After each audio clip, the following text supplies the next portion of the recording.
When we talk about Judaism, we must first understand what is the basic foundation of Judaism, and from there we can continue on and argue over this branch or that branch and adapting Judaism to modern life, to the developments that have occurred in the world in the past 2,300 years. But first of all, the foundation of Judaism.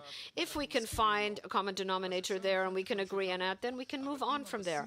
The foundation that I see in Judaism is, first of all, I think it's the basis of all religions, that there is a leader in the world, that this world was not created as an accident or just a big bang, but rather that the world was created by a creator, that the world was created in 6 days, and on the seventh day the Lord rested, and that's why we have the Sabbath on the seventh day.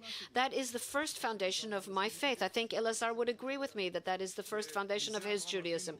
And from that, Abraham, who grew up in a home of idol worshippers, went out and recognized the fact that there is a creator to the world. And he went out and he saw the sun and the moon and he said, who created these things? And from that is where Judaism began. The second foundation is that the creator who created the world and who created me and who created all these creations, humans and animals and stars and the sun, he also gave us the Torah, and that the Torah is divine.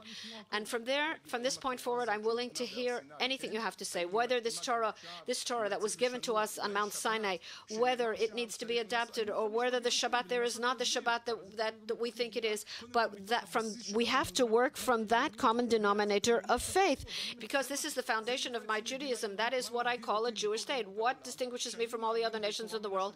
That I believe that the Torah is divine, and I believe that the Creator created the world in 6 days, and on the seventh day he rested. From there I move on.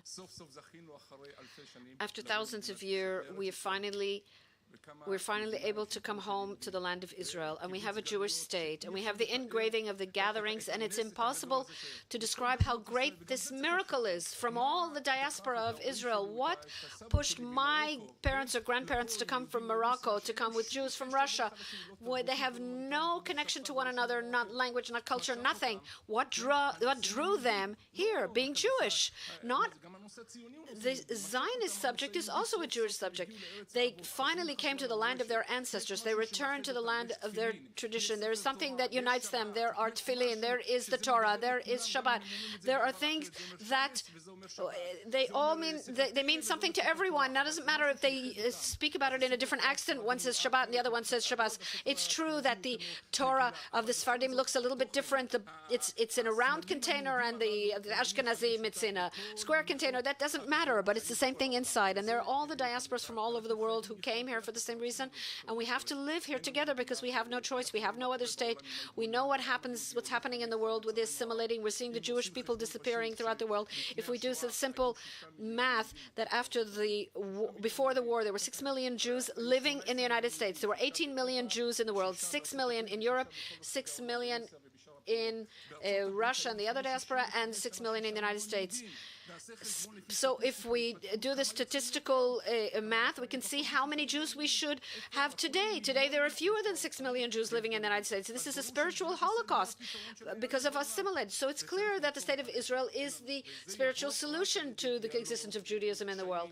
And this will happen only through dialogue and not to evade the issues. But we don't have the luxury to separate from one another. There's no possibility that we can live as separate groups, because that's the true danger posed to the state of these subsects. And with that, I agree with Yuli Tamir. Our true strength lies in our unity. Where are the educators? The teachers are no longer educators. What kind of education are we giving at home? The parents are too busy to teach their children. In many cases, they don't have the tools to educate their children. What's left? The media, the internet, the computer, Channel 2 and the Big Brother and all that stuff.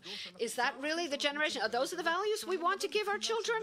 And I'm not talking about from a religious sense. I'm talking about from a genuine net as values, as human beings growing up. What will they teach their children?